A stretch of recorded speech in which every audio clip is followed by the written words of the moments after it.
Hello friends, welcome to our YouTube channel jobs alert for you में। So friends, आज हम बात करने वाले हैं एक नई जॉब को लेकर के जो गवर्नमेंट जॉब है रेलवे ईस्टर्न रीजन कोलकाता के लिए है, अप्रेंटिस के लिए। तो ये जॉब पहले भी आ चुकी थी, जिसका रजिस्ट्रेशन फरवरी से स्टार्ट था और मार्च में एंड हो गया था। बट उसका डेट फिर से एक्सटेंड कर दिया गया है, तो आप इसका रजिस्ट्रेशन कर सकते हैं। इसका रजिस्ट्रेशन फिर से चालू हो चुका है। इसका रजिस्ट्रेशन आज से चालू हो गया है, जो कि एक्सटेंड किया गया था रजिस्ट्रेशन। तो सेम है, सब प्रोसीजर, सारे टर्म्स एंड कंडीशन सब कुछ सेम रहेंगे इसमें। तो आइए इसको और अच्छे से डिटेल से एक बार और जान लेते हैं इस पोजीशन के बारे में, और ये इसमें क्या क्या डिटेल्स और क्या क्या चीज़ों की एलिजिबिलिटी और क्या क्या ज़रूरत है। तो सबसे पहले हम देखते हैं फ्रेंड्स कि नेम ऑफ द पोस्ट, जैसे यहाँ पे लिखा हुआ रेलवे ईआर कोलकाता। ईआर मतलब eastern region Kolkata apprentice online form है, जो कि हमारी 29 जनवरी को आ चुकी थी। और बट इसका डेट 30 मार्च ख़त्म हो चुका था, लास्ट डेट था। उसके बाद फिर इस डेट को एक्सटेंड करके 28 जून से इसकी रजिस्ट्रेशन फिर से दोबारा ओपन कर दी गई है। सो आप इसका रजिस्ट्रेशन आप कर सकते हैं। और आइए आप इसके इंपॉर्टेंट डेट्स देखते हैं। तो एप्लीकेशन जैसा बिगिन 25 लिखा हुआ है, और इसका लास्ट डेट आप देख सकते हैं 9 जुलाई को है, 9 तारीख को है इसका लास्ट डेट। शाम 5 बजे तक आप इसका फॉर्म फिल कर सकते हैं और एग्ज़ाम पेमेंट भी कर सकते हैं, फॉर्म पेमेंट। और इसका एग्ज़ाम डेट अभी इशू नहीं किया गया है, ना एडमिट कार्ड। इसके बारे में जैसा इन्फॉर्मेशन आता है तो हम आपको जल्द से जल्द बताएंगे। और इसका जो एप्लीकेशन फ़ी जो पहले था वही रहेगा। जनरल और ओबीसी के लिए 100 रुपीज़, SC ST और फिजिकली हैंडीकैप के लिए 0 रुपीज़, और सारे कैटेगरीज ऑफ फीमेल के लिए 0 रुपीज़। और इसकी पेमेंट आप ऑनलाइन मोड के थ्रू आप कर सकते हैं, वाया फ़ोन पे, debit card, credit card, ETC। और इसकी टोटल पोस्ट है 2792 पोस्ट के लिए टोटल आई हुई है। और ये सारी पोस्ट आपको कोलकाता में ही मिलेंगी, जो कि ईस्टर्न रेलवे रीजन है, जहाँ पे आपको वो सारी पोस्ट्स मिलेंगी। तो आप इसमें जो एलिजिबिलिटी क्राइटेरिया जो होंगी आपकी एजुकेशंस के लिए और एज लिमिट होंगी, इसके बारे में देखते हैं। तो एलिजिबिलिटी क्राइटेरिया में आप क्लास 10th हाई स्कूल से पास हो जाना चाहिए, और जो उसके साथ ही साथ आपके पास एक ITI का भी सर्टिफिकेट होना चाहिए, वो भी एक सर्टिफाइड इंस्टीट्यूट के द्वारा, जिसके बारे में मैं आपको आगे बताऊंगा। और इसका एज लिमिट आपका 15 से लेकर 24 तक होना चाहिए। मतलब आपको जब ज्वाइनिंग लेटर ऑफ फॉर्म आएगा तब तक आपका एज 15 हो जाना चाहिए और 24 क्रॉस नहीं करना चाहिए, तो आप ये फॉर्म फिलअप कर सकते हैं। अब आते हैं नेक्स्ट जो कैटेगरीज है, मतलब किस किस जगह पर, मतलब किस किस लोकेशन पे आपको कितने कितने मतलब पोस्ट्स हैं अवेलेबल, और कौन कौन से ट्रेड में आप जा सकते हैं, वो सब का यहाँ पे डिटेल्स दिया हुआ है। Number of seat availability for the fitter, Sealdah में 185, वैसे ही हावड़ा में 281, आसनसोल में 151, इसी तरह से सब जगह का दिया हुआ है सीट्स। तो आप फॉलो ऑन आप इसको देख सकते हैं।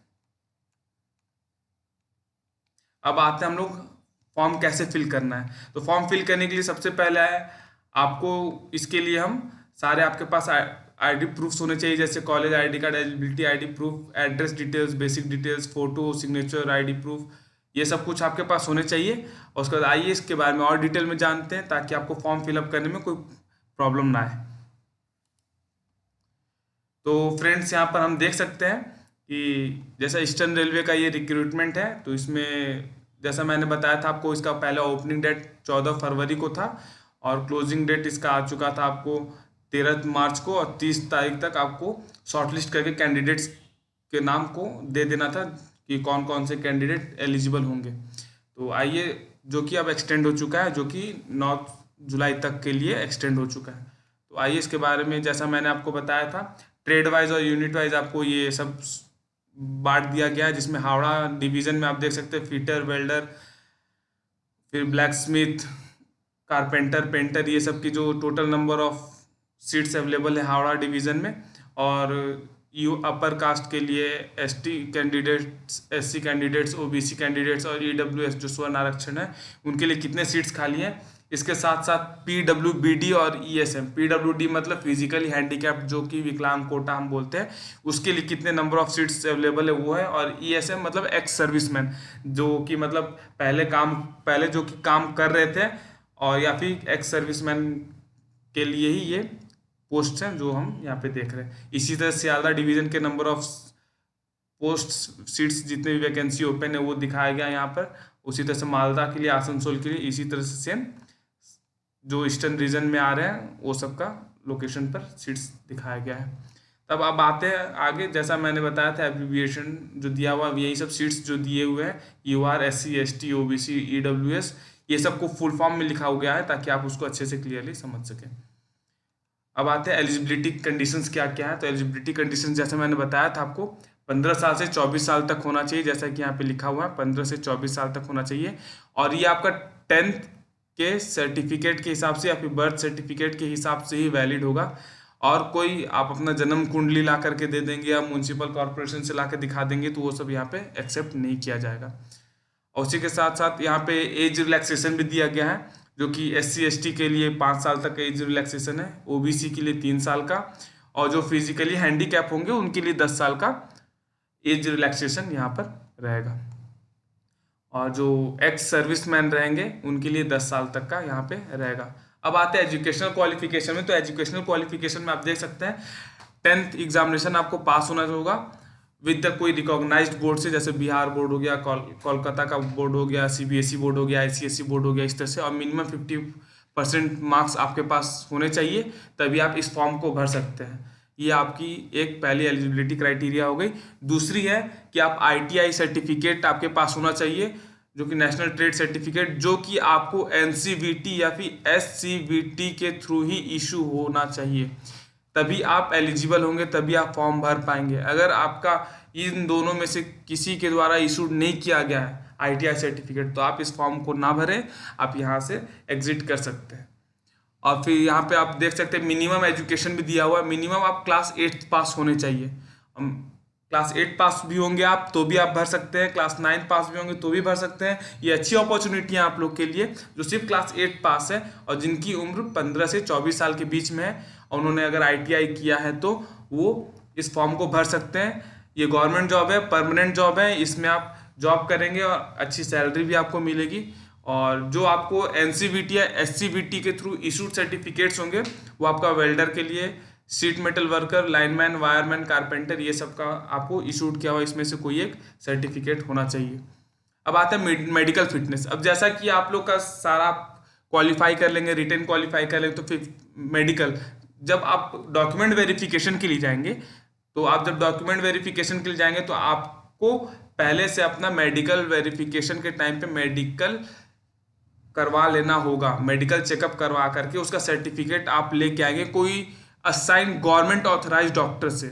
जी हाँ, आप किसी असिस्टेंट सर्जन से या किसी क्लिनिक से आप ये मेडिकल सर्टिफिकेट लेकर के नहीं आएंगे, आप इसको एक ऑथराइज डॉक्टर से जो कि गवर्नमेंट डॉक्टर हो उससे आप इसका सर्टिफिकेट, मेडिकल सर्टिफिकेट बनवा के लाएंगे at the time of verification of document.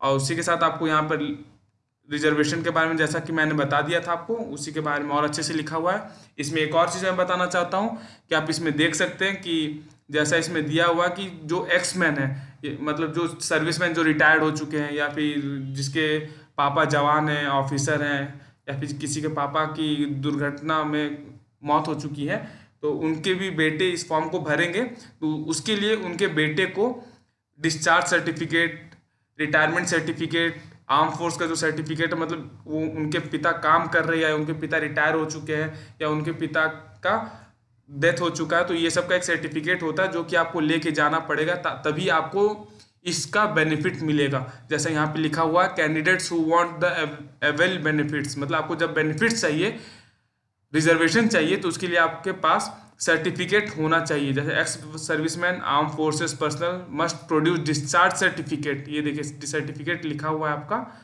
तभी आपको इसमें बेनिफिट मिलेगा। और यहाँ पे आप देख सकते हैं जो फिजिकली हैंडीकैप है उसके लिए कुछ टर्म्स एंड कंडीशन यहाँ पे लगाए गए हैं जो कि आप देख सकते हैं। और वो सब अगर आप टर्म्स एंड कंडीशन, इसमें से कोई भी, ये लिस्ट है जिसमें से आप कोई भी एक टर्म्स एंड कंडीशन फुलफिल करते हैं तो आपको मतलब माना जाएगा कि आप मतलब डिसेबल्ड हैं। जैसे आप 40% से अगर कम सुनते हैं तो आप डिसेबल नहीं कहलाएंगे, अगर 40% से ज़्यादा मतलब सुन नहीं पाते तो आपको मतलब डिसेबल कहा जाएगा।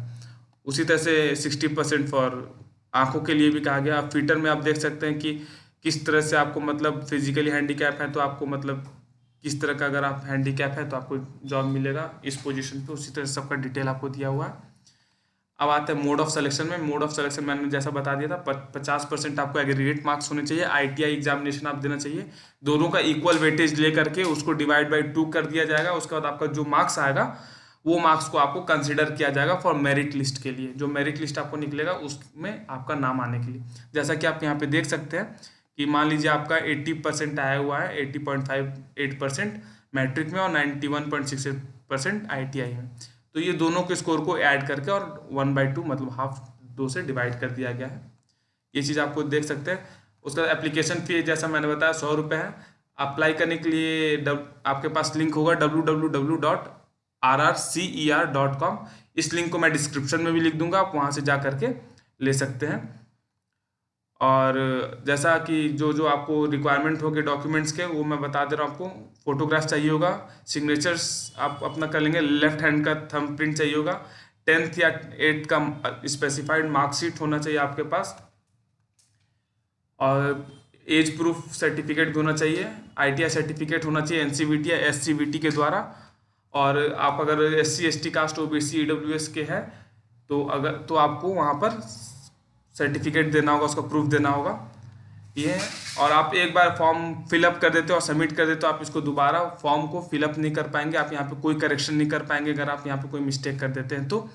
अगर आप किसी तरह का गलत इन्फॉर्मेशन भरते हैं तो आपका फॉर्म को रद्द कर दिया जाएगा, और अगर आप किसी तरह का इलीगल काम करते हैं, कुछ ऐसा इन्फॉर्मेशन डालते हैं जो इलीगल है, तो इसके ऊपर आपका एक्शन भी लिया जाएगा। और अगर आप एलिजिबल है तो ही आप फॉर्म भरिए, नहीं है तो आप यहाँ पे फॉर्म नहीं भर सकते हैं, आपका रजिस्ट्रेशन कैंसिल हो जाएगा। और सिग्नेचर जो होगा वो आपका स्मॉल लेटर में कीजिएगा, कैपिटल लेटर में मत कीजिएगा। तो बस इतना ही था इसके बारे में। आप फॉर्म भरिए, एग्जाम की तैयारी कीजिए, अच्छी अपॉर्चुनिटी है, डेट एक्सटेंड हो चुका है, आप इसका रजिस्ट्रेशन कीजिए। अगर आपको वीडियो अच्छा लगा, ऐसे ही मैं आगे भी वीडियो आपके लिए बनाता रहूँ, गवर्नमेंट जॉब्स के लिए, प्राइवेट जॉब्स के लिए, इंटर्नशिप्स के लिए, पार्ट टाइम जॉब्स के लिए, तो आप मेरे इस चैनल को सब्सक्राइब कीजिए और बेल आइकॉन को हिट कीजिए, और मेरे इस वीडियो को ज़्यादा से ज़्यादा शेयर कीजिए ताकि मुझे मोटिवेशन मिलता रहे और इसी तरह से मैं आपके लिए नए नए वीडियोस लेके आता रहूँ। Thank you.